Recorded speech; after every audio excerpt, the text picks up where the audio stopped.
Boa tarde a todos e a todas. Para quem não me conhece, meu nome é Daniela Mello. Estamos aqui de volta em um novo papo de mãe. Hoje falando sobre preconceito.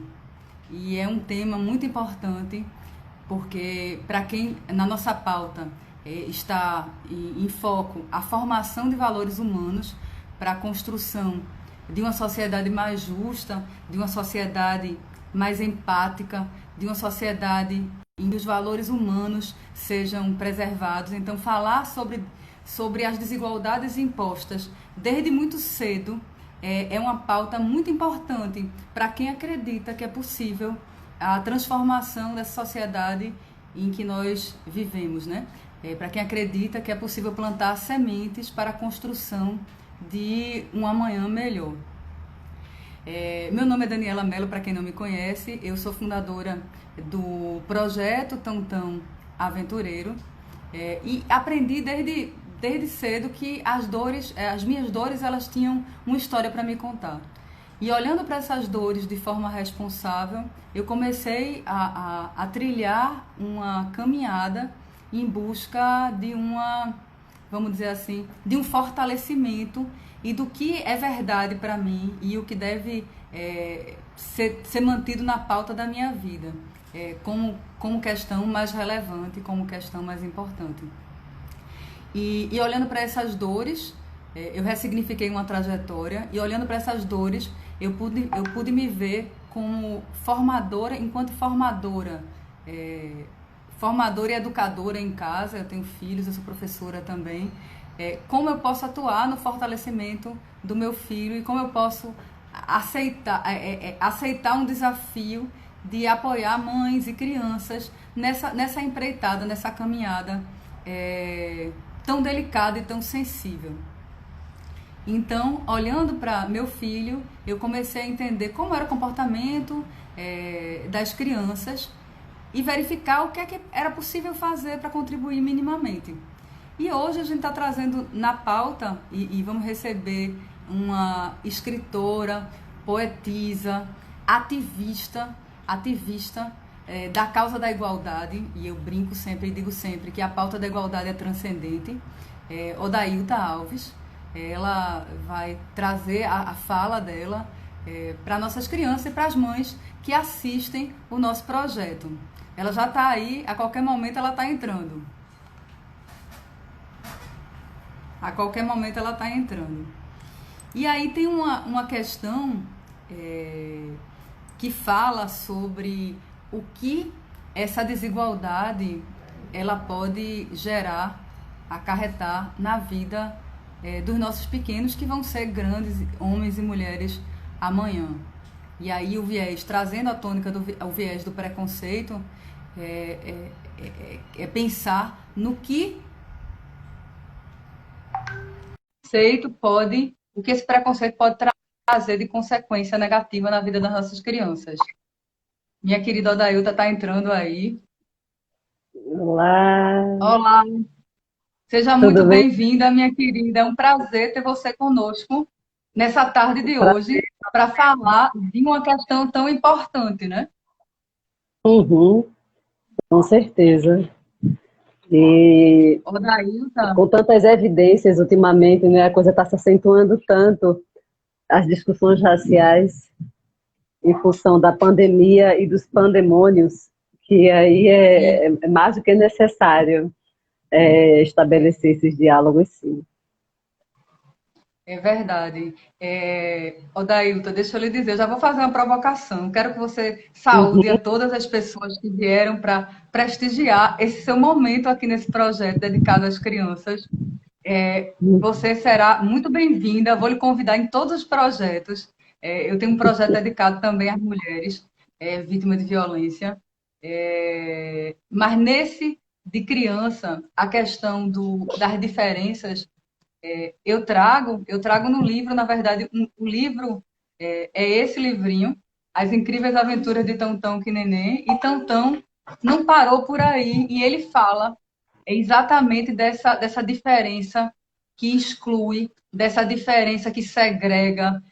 A mãe de Tão, em uma das passagens do livro, ela fala assim, sabe? meu filho, o diferente é só diferente.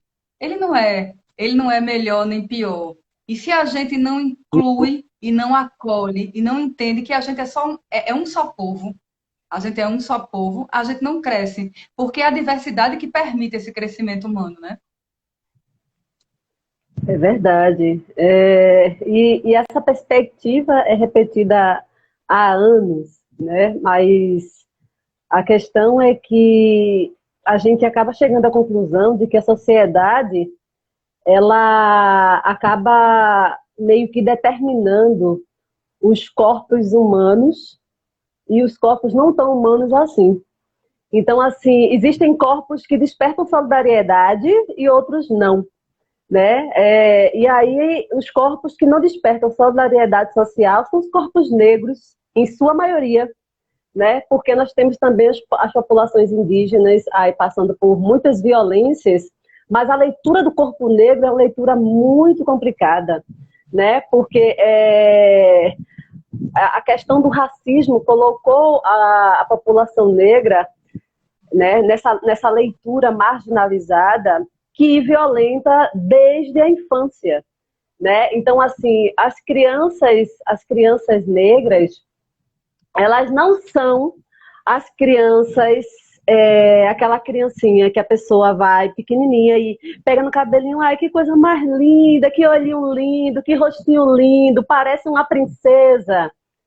Essas leituras, elas não são feitas com as nossas crianças negras, né? E aí isto violenta, né? Porque a criança ela vai se formando a partir do outro, né? E se esse outro, que é uma sociedade, e que essa sociedade ela não é um ser extraterrestre, essa sociedade sou eu, é você, é o outro, contribui para essa formação, né, da violenta das nossas crianças negras, isso consequentemente vamos ter adolescentes com baixa estima, né, vamos ter adultos também com problemas, sabe? Então é toda uma dificuldade, né, quando vai se tratar dessa questão da necessidade de compreender as humanidades, de respeitar toda uma diversidade, mas sendo que quando vamos falar de uma sociedade de uma maneira generalizada, porque somos todos humanos, uma palavra que eu não gosto é que somos todos iguais. Nós não somos todos iguais. E é a partir das diferenças que precisamos nos respeitar. O problema não são as diferenças, o problema é quando as diferenças geram desigualdades. E é o que acontece com a questão racial, né? A pessoa, uma criança que nasce preta, ela já nasce com 70% de chance de ser uma criança pobre. As crianças que não são, os abrigos, né, de adoção, os espaços de adoção, elas estão majoritariamente cheias de crianças negras. As crianças negras são as menos adotadas. As crianças negras são as que morrem com as balas perdidas que têm um alvo certo, né? Como nós temos Claro. aí os casos aparecendo diariamente. Então, tudo isso é um processo muito complicado, né? Até porque a gente está vivendo um momento muito delicado em que a gente vê que está sendo difundida uma cultura introjetada nas pessoas, algo de ódio e de segregação. E eu acredito que é a cultura que transforma a sociedade, ou para o melhor, ou para pior. Então, ou para evoluir enquanto sociedade, e aí a sociedade que eu digo melhor é uma sociedade de inclusão. A gente está vivendo um momento disruptivo, a gente está vivendo um momento em que a gente vê claramente que o que mais faz falta na vida da gente é o outro, é a presença do outro. Então, o humano nunca esteve visto como algo tão, tão importante, tão necessário, e isso é um momento, esse momento eu acho que ele permite uma releitura de valores que nos levam a uma cultura de segregação. E de segregação, de um modo geral, é de não aceitar a diferença.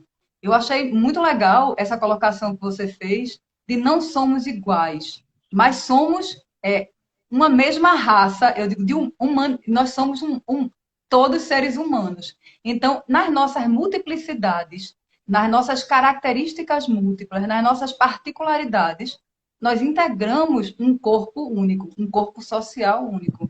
E eu acho que é esse o pensamento de inclusão que deve ser feito.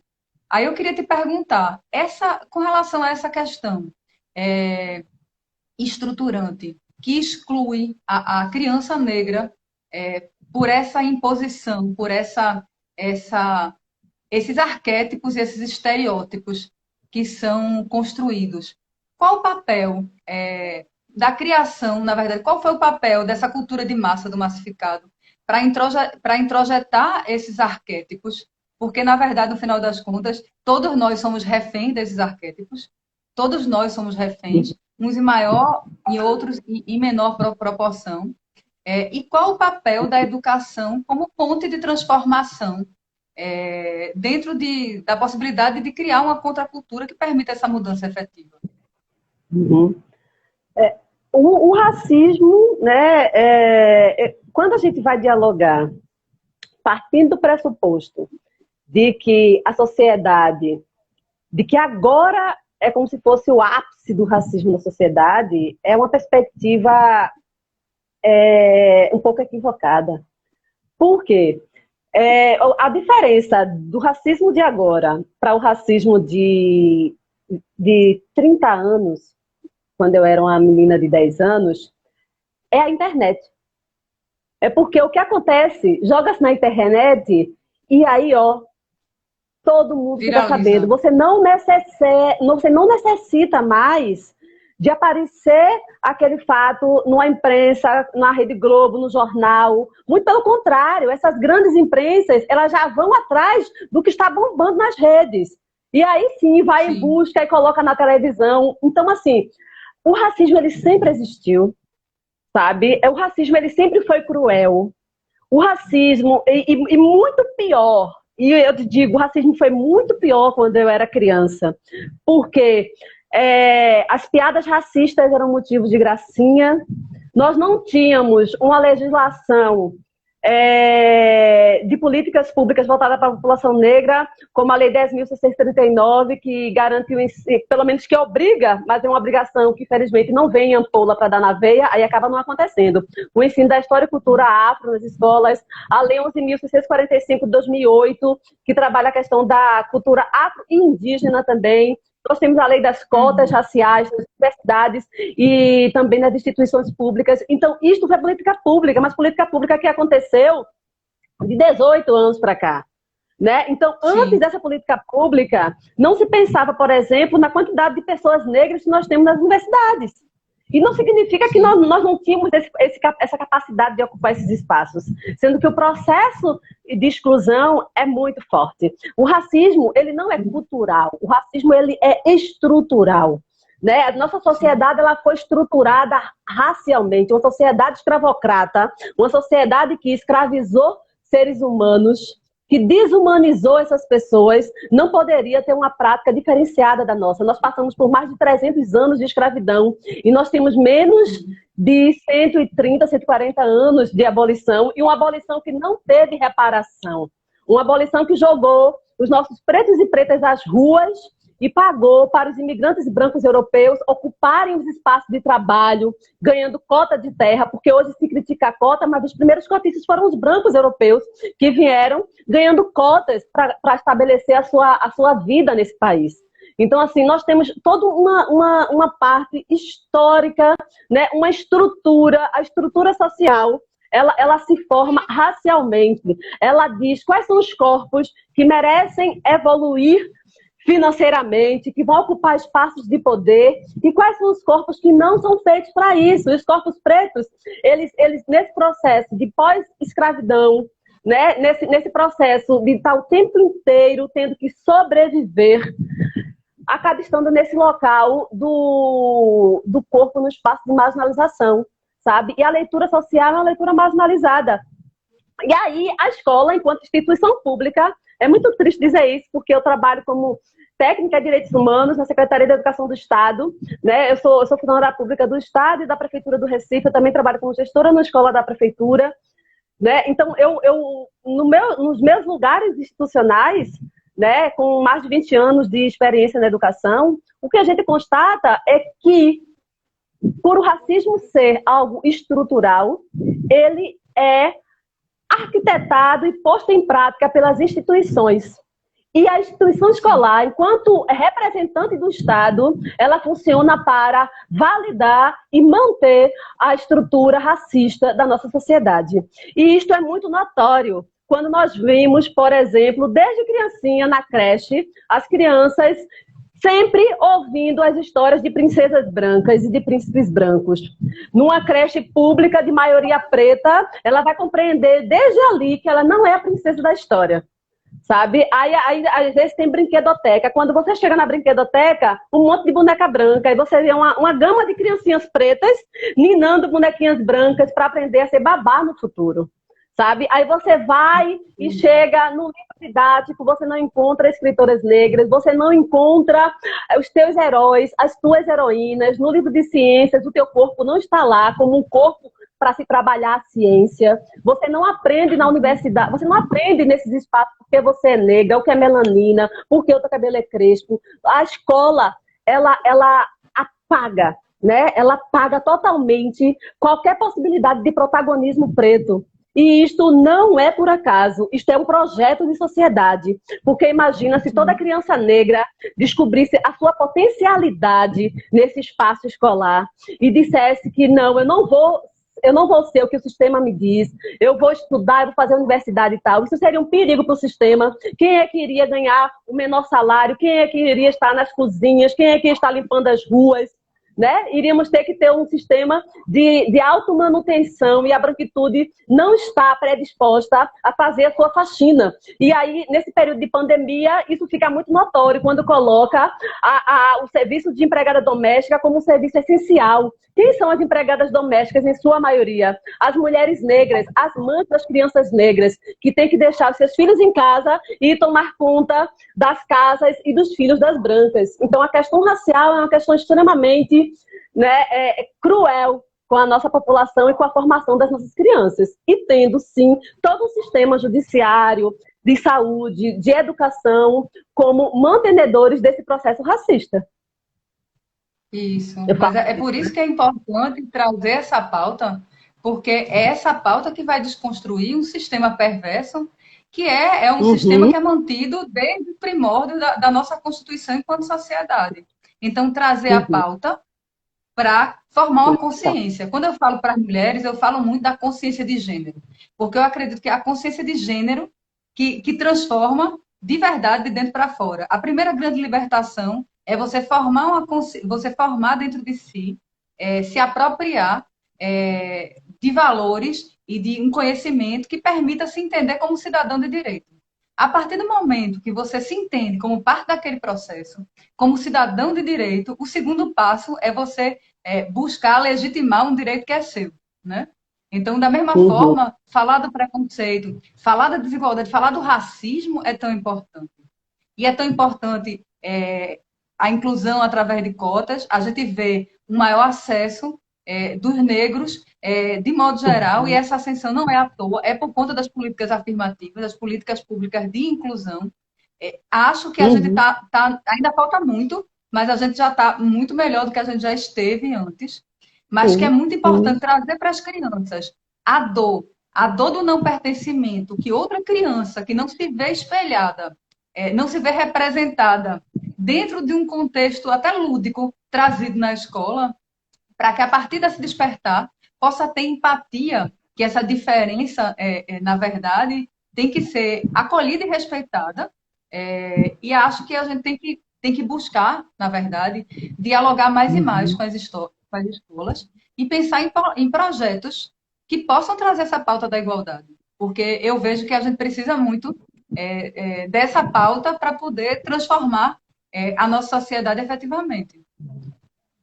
Exato. Não é? Essa questão a Odailton, falando disso, só porque eu ia lhe colocar esse raciocínio. Eu estudo práticas restaurativas e eu leciono também práticas restaurativas na faculdade. E eu acredito que o caminho é de criar uma cultura que permita a mudança, né? Na linha do que Gilberto Freire sempre sustentou, que a educação ela não transforma o mundo, mas ela contribui para a transformação de corações. E corações transformados podem operar um papel transformador na sociedade que a gente vive, né? A coisa sistêmica, quando a gente vai para a questão da constelação sistêmica e a verdade sistêmica, a criança que sofre o preconceito na escola, se sente excluído, ela vai gravar na cabeça dela a seguinte mensagem: é meu ambiente, é a minha escola, é a minha sociedade, mas eu não sou boa o suficiente para pertencer. E esse sentimento de não pertencimento, ele traz sequelas, não é isso? O que é que você pode, assim, falar com relação a essa questão do não pertencimento tão dura para as crianças? É preciso compreender que a questão do racismo, ele envolve tanto a população negra quanto a população branca. Em que sentido? Né? É preciso que a população branca, que as pessoas brancas tenham consciência do seu papel neste local da desconstrução do racismo. E é mais importante ainda de que tenha consciência do seu comprometimento moral e histórico, né? Porque o racismo foi criado por pessoas brancas. Então, as pessoas brancas de hoje em dia que tiverem o mínimo de consciência histórica, social e humanitária, vai se comprometer para desfazer o que seus ancestrais fizeram. E mesmo que elas digam que elas hoje não escravizam ninguém, que não tem nada a ver com isso, elas devem compreender que elas gostam do privilégio da escravidão. E o que é o privilégio da escravidão? É uma mãe branca que tem seus filhos brancos sonhar tranquilamente que eles cresçam, façam faculdades, formem sua família e sejam felizes para sempre. E uma mãe negra como eu, que tenho 2 filhos negros, todo dia morro de angústia quando eu vejo os meus filhos crescendo, porque eles têm 9 anos e eu sei que eles têm a pele alvo, porque eles não têm a pele alva.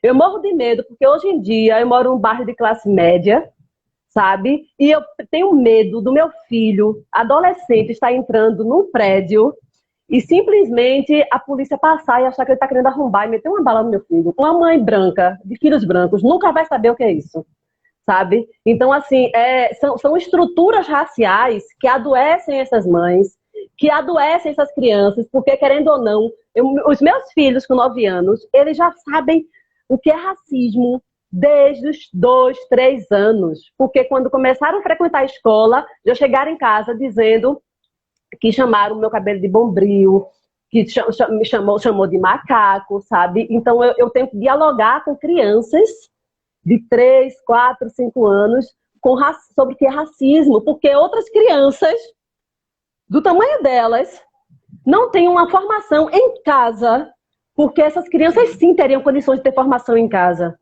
sabe? Mas a formação de casa é também uma formação racista, sabe? Que vai estar colocando essa hierarquização, né? da superioridade branca e da inferioridade negra, sabe? E aí, como essas pessoas brancas que têm esse comprometimento, pelo menos que tentam ter, pode agir, né? Pode agir no processo de desconstrução desde casa, sabe?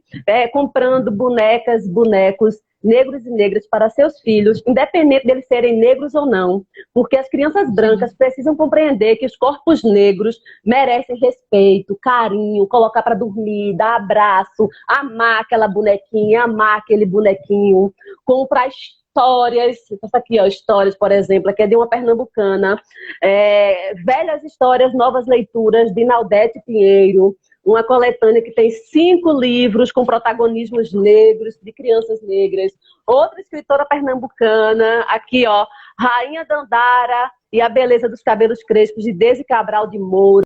E várias outras histórias, sabe? É você ter o comprometimento de dar uma outra formação aos teus filhos brancos, para que eles não se tornem opressores de crianças negras, porque isso também não é saudável para eles, sabe? Claro. E saiba que eu estou criando os meus filhos para não baixar a cabeça. Então, as crianças brancas que vão agredi-lo vai apanhar também, porque eles não vão chegar em casa de cabeça baixa. E quando eu digo não vai apanhar também, não é uma violência física, mas se for necessário ser física, eles vão fazer. Porque se eles apanharem fisicamente, eles não vão se calar, mas é uma violência verbal, eles não vão mais se calar, eles não vão abaixar a cabeça, porque eles compreendem. É triste dizer que com 9 anos eles compreendem o que é racismo. E eu não queria que os meus filhos, com 9 anos, soubessem o que é racismo. Eu queria que eles fossem apenas uma criança. Né? Então, como essa questão racial violenta, sabe, as crianças negras, violenta as mães negras, pelos medos que eu vivo, isso é muito triste, sabe? A gente fica com medo do futuro dos nossos filhos, a expectativa que é criada em cima deles, porque uma criança branca ela pode falhar, uma criança negra quando falha, já pode talvez se torne um bandido. Né? Então, assim, um adolescente branco, quando se envolve com droga, bora para uma clínica, deve ter sido influenciado por alguém. Um adolescente negro, quando se envolve com droga, é porque é bandido. Então, a leitura dos corpos negros são leituras muito violentas. Isso violenta toda uma sociedade, toda uma estrutura social. Né? Infelizmente, condena o meu povo, né, às piores estatísticas. Né? Isso é muito triste. Eu sou uma pessoa que eu venho da favela. Então, eu venho de uma estrutura que é majoritariamente preta, eu venho dos quilombos urbanos, né? Se a gente compreende que as favelas foram os únicos espaços que os negros tinham para viver no processo pós-abolição e nos processos de fuga. Né? Mas, assim, as estratégias de sobrevivência a gente desenvolve, mas é sempre muito doloroso, é sempre muito cruel ter que estar nesse processo o tempo todo. Sim, com certeza. Mas certamente não é o que a mãe espera. A mãe não espera, na verdade, a gente cria tentando proteger e esperando que a caminhada seja a mais tranquila possível, né? Porque as pedras fazem parte do caminho. Eu brinco sempre, o problema não são as pedras no caminho, o problema é como você encara essas pedras. Se você consegue olhar para as pedras e tentar suplantar isso, tentar olhar as pedras para a solução que você pode encontrar para poder transpor essas pedras, que bom, você vai estar crescendo com as pedras do caminho, né? É que a pedra não te paralise. A questão é que os meus medos não são das pedras, são das balas, compreende? Por exemplo, é uma violência que não é uma violência apenas psicológica. Não é apenas psicológica. Eu invisto na educação dos meus filhos, eu invisto na saúde dos meus filhos, mas o meu medo, toda vez que eu vejo um caso de uma criança, de um adolescente vítima de violência física, isto para mim é adoecedor, sabe? É adoecedor. Então, assim, problemas, né? O bullying, né? Criança gorda vai ter, criança que usa óculos vai ter, criança com necessidades especiais também vão ter, crianças autistas, né? Crianças com síndrome de Down. Então, vão sofrer, né? As violências, né? Mas nenhuma violência vai conduzir esses corpos a um local de marginalidade social. Uma pessoa gorda, branca, ela não vai ser lida como futuro bandido. Uma pessoa com síndrome de Down não vai ser lida, uma pessoa que usa óculos não vai ser lida, uma pessoa baixinha não vai ser lida. Então, é uma leitura racializada, excludente, que a nossa sociedade faz das crianças negras, já meio que condenando, sabe, um futuro para essas crianças. E como isto é perverso. E como isso é adoecedor para mães e para as crianças. Com certeza. Eu sei que é uma dor enorme e acredito, porque aí eu já ia lhe fazer essa provocação, que é a questão da educação como ferramenta de transformação. Eu sou uma mãe, e é bom que tem muitas mães nos ouvindo. Eu sou uma mãe preocupada com a formação de valores morais e humanos e éticos do meu filho. Já se foi o tempo que a gente poderia deixar, a gente não deve deixar na mão, nunca deve deixar na mão somente da escola esse papel de Uhum. formação. A escola é a segunda casa. A formação, quem forma e quem apoia, quem vai ser essa criança, inclusive com relação à reprodução de valores, e esses valores de racismo também, é a casa. Então, muitas vezes a gente tem que falar, quando eu falei, pensei no projeto, eu digo, tem que ser um projeto que acolha as crianças com relação a esses valores, que toque o coração das crianças e que possa tocar o coração dos pais, do pai e da mãe, Uhum. enquanto formadores de opinião. Porque a criança ela não é racista porque ela nasceu racista. Ela se torna racista a partir de uma formação que ela recebe em casa. Sim, sim. Então, E essa questão, essa fala, uhum, uhum. Essa pode questão de falar, querida, casa, eu falo demais, essa eu falo questão de demais. essa questão de casa, ela é muito séria, Dani, porque a gente tem que pensar que existem casas e casas, né? Quando a gente está falando de uma casa de classe média, estruturada, de pessoas que tiveram acesso à escola, que têm acesso às discussões, muitas vezes, ou não tem simplesmente porque acredita que é mimimi, não está nem aí para isso, porque não sente a dor e não está nem aí, não é do meu interesse. Tem muita gente que é simplesmente assim, que quer manter os privilégios brancos e pronto, e o resto que se dane. Tem muita gente que está nesse texto, entendeu? É o Então, assim, máximo. quando se trata de uma casa dessa natureza, ok. A escola, ela não entra como um elemento principal nesse processo, não. Ela é uma segunda casa. Mas quando você trata de famílias já vitimadas pelo racismo, já desestruturadas, que muitas vezes a mãe é obrigada a passar o dia inteiro trabalhando fora, é mãe solteira, porque 70% das mulheres negras vivem sozinhas, são donas de casa, mãe de família e sustentam suas casas de crianças, filhos sozinhas. Então, quando você tem casas neste contexto, casas muitas vezes com situações de violência dentro, sabe? Então, para estes locais, a escola ela entra como com um papel muito mais, como é que eu posso dizer, importante mesmo nesse processo de formação dessas crianças, porque muitas vezes é na escola que a criança ouve a primeira historinha contada. Eu estou falando dessas casas, entendeu? Às vezes é na escola que a criança vai ter acesso à leitura. É na escola que a Sim. criança vai ter até acesso a brinquedo. É na escola que a criança vai viver um contexto social, sabe? Às vezes até mais saudável.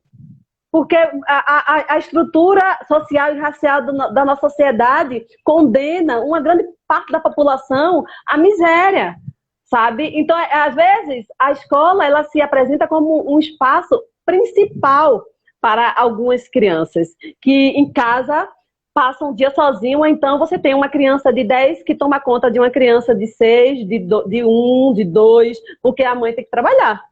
Né? Então, assim, É essa verdade. escola ela vai atuar de maneira diferente de acordo com a conjuntura familiar. Né? Tem famílias que realmente a criança sai da escola, vai para casa e ali tá com mamãe, tá com papai, tá com vovô, tá com tia, tá com babá. Né? É outra coisa. Ela vai ter acesso a outras formas de conhecimento. Não significa que a favela não tem muito a formar e a educar. Tem sim.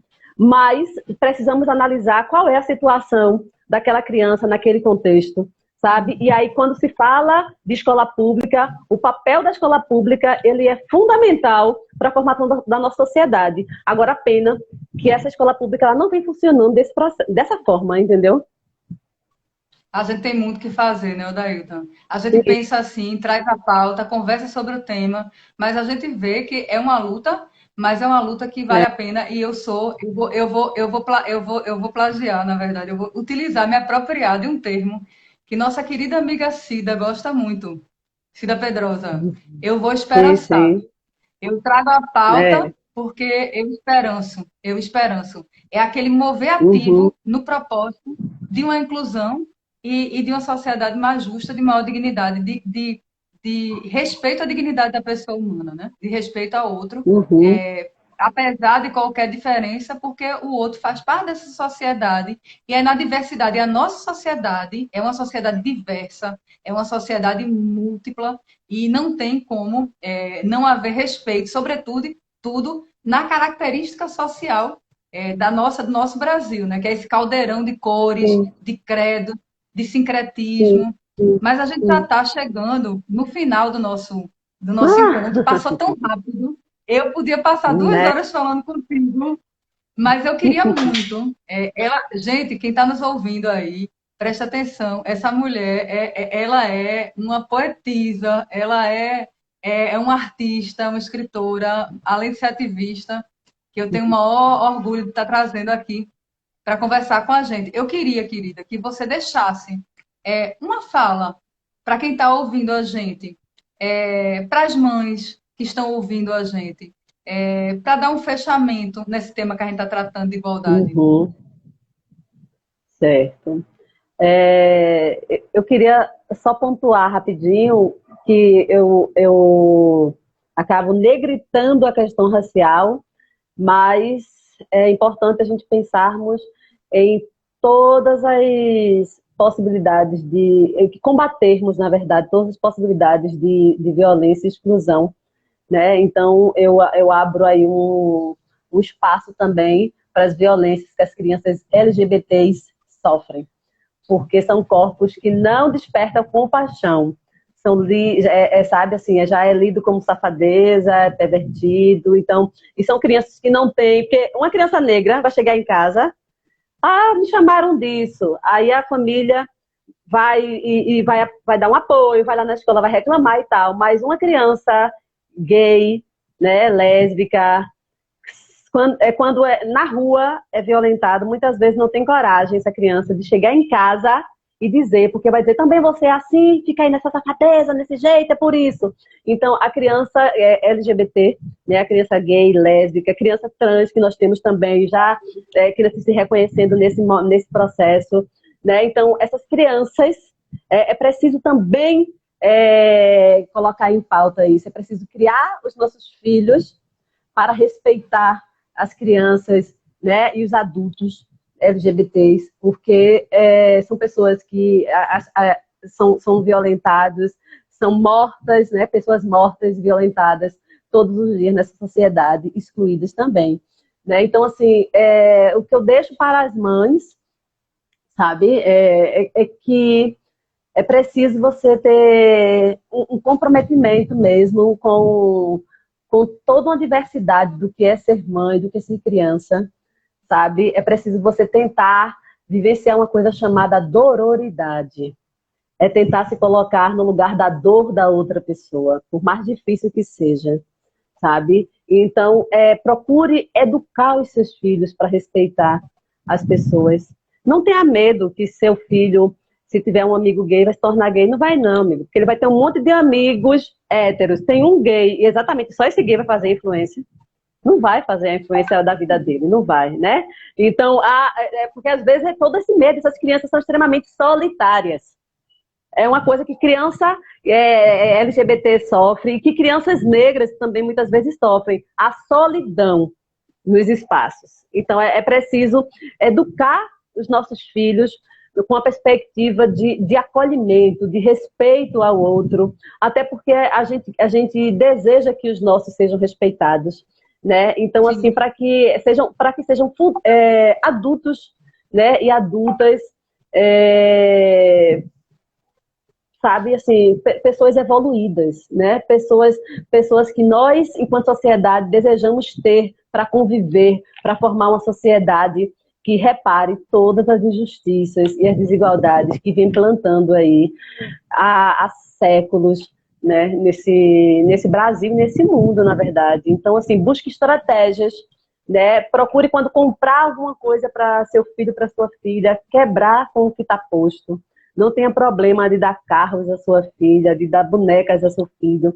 Você tem que ensinar a sua filha que ela pode dirigir. Você tem que ensinar o seu filho também que, se ele tiver uma criança, um filho, uma filha, ele tem que saber cuidar, acalentar também. Ou simplesmente pelo prazer de estar brincando e construindo a imaginação de uma criança, sem pensar no futuro, entendeu? Então é preciso quebrarmos com esses conceitos e preconceitos sem ter medo, sabe? Porque ciente de que a nossa educação sendo sólida e sendo de maneira respeitosa,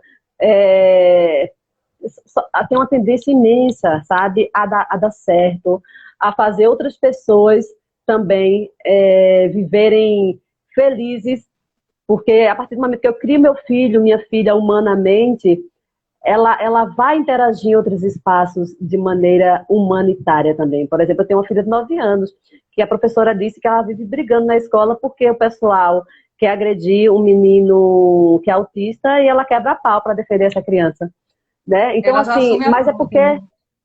Exatamente, mas é porque ela compreende que tem que se respeitar as diferenças. Então, é importante aprender e ensinar, né? Mas é preciso primeiro você se abrir para isto, né? Você parar de olhar para o próprio umbigo, de você compreender a importância de formar uma sociedade diferente, mais humana, mais respeitosa. É isso, É né? verdade. Compre livros diferentes, compre brinquedos diferentes, sabe? Construa coisas diferentes com seus filhos.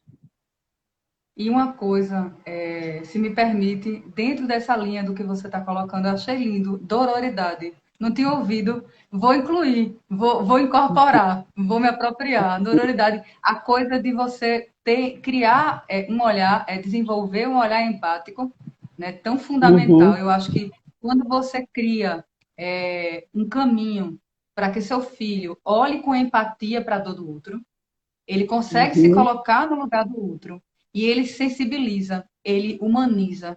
E o que a gente precisa é de um coletivo humanizado. Porque é somente isso. um coletivo humanizado pode transformar o mundo num mundo melhor. Rosiana teve aqui a semana passada, Rosiana Faneco, e ela falou do exemplo. Ela falou, deixou para as mães uma palavra de exemplo. Ela disse: olhe, não é a sua fala, é o que legitima a sua fala, é o exemplo que você deixa. As Uhum, crianças, elas observam tudo. Então, se você consegue verdade.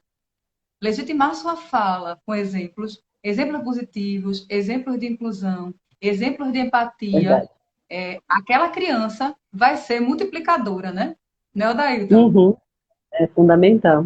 É verdade. Mas, querida, eu lhe Não preparei tem uma pedagogia surpresa, viu? melhor. Oi? É verdade, o nosso legado, o nosso grande legado é o nosso exemplo, é nossa prática, né? Que seja uma prática alinhada com propósito e que tenha coerência nessa prática, né? Eu vou É abrir para verdade. você despedir, mas eu preparei uma surpresa para você.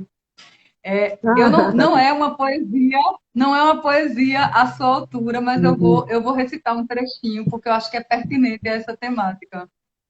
uhum. Que eu possa enxergar o outro através da diferença, para nele encontrar igualdade e semelhança, ser fiel ao amor que nos define, para fazer renascer toda a humanidade que nos redime, que eu possa resgatar sentimentos adormecidos e fazer renascer o que só o amor exprime, que essa solitude consagre a descoberta da verdade, para que nada me encarcere ou me limite.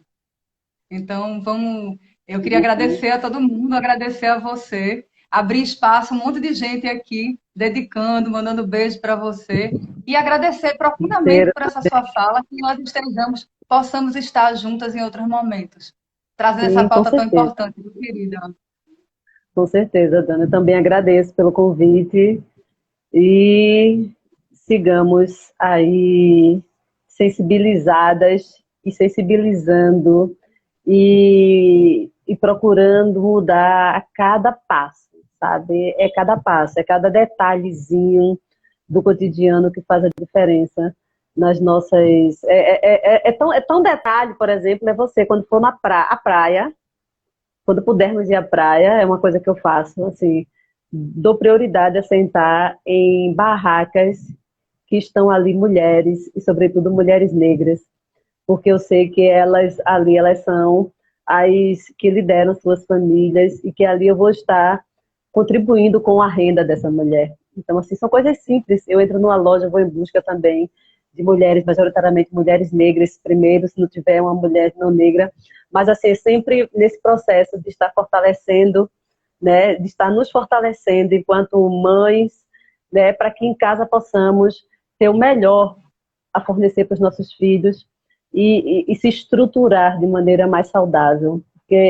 Assim, nunca tenha a sua história como a certa e como o exemplo para criticar de outras pessoas, sabe? É importante a gente compreender que cada contexto vai viver a sua realidade diferenciada e nós não estamos no local de estar apontando o dedo para ninguém, muito menos no local de opressor, né? É importante tentar compreender, exceto se as ações forem ações que vão violentar outros corpos. Aí a gente não vai estar calando diante de corpos que violentam outros. Mas porque fulaninha agiu assim, eu agiria de tal forma, mas você não é fulana. Então eu acho que nós temos, enquanto mulheres, né, compreender, sobretudo, que existem mulheres que estão sofrendo mais violências do que outras. E essas mulheres são mulheres negras, são mulheres trans, são mulheres lésbicas, né? E se colocar no local de companheiras, ajudando, né? Na verdade, é fazendo a tua parte, usando o teu privilégio para combater a opressão, que a sua existência, muitas vezes, enquanto mulher branca, hétero, cis, cristã, se coloca na sociedade enquanto modelo, e o teu modelo diz que os demais podem ser violentados. Então, é você abrir mão e se colocar enquanto parceira dessa luta, é fundamental. Perfeito. É isso, é lindo. Que fala linda, viu? Gratidão pela fala, é isso aí. É todo mundo junto, de braço dado, de mão dada, para nessa sororidade real a gente poder fazer, deixar a pequena contribuição que a gente puder deixar para uma efetiva transformação social. Queria dizer que nós estamos juntas, viu? Uhum. É isso aí, Estamos Cris juntas. também. Manda um beijo, um monte Ser de gente aí falando antirracista é comigo também. abrir mão desse privilégio. Beijo para todo mundo que apareceu, Vivera. Eu vou estar já já numa live também pelo Facebook falando da questão dos adolescentes, crianças e adolescentes, né, desafios de crianças e adolescentes negros nesse período de Covid-19. Então, quem tiver, vai lá no meu perfil que eu vou compartilhar o link e a gente vai dialogando. É importante, essa troca é fundamental, né? Valdira, que é de Arco Verde, linda, maravilhosa, Dani, Um monte de Marcou, gente. todo mundo. Minha tia querida, Cheiro. tia Margot, acompanha todas, adora a pauta. Enfim, Maravilha, né? vamos juntas. Vamos embora. Maravilha, maravilha. Um beijo bem Um grande. cheiro, viu? Prazer, um Para tu privilégio também. estar contigo. Que a pauta da igualdade seja transcendente, né? Vamos Sim, embora. sim. Vamos embora. Um cheiro. A pauta Tchau. da igualdade é transcendente. Um beijo bem É grande. Muito verdade. obrigada pela a companhia. Também, gratidão. Vou tirar uma foto, viu? Vou tirar uma foto da gente.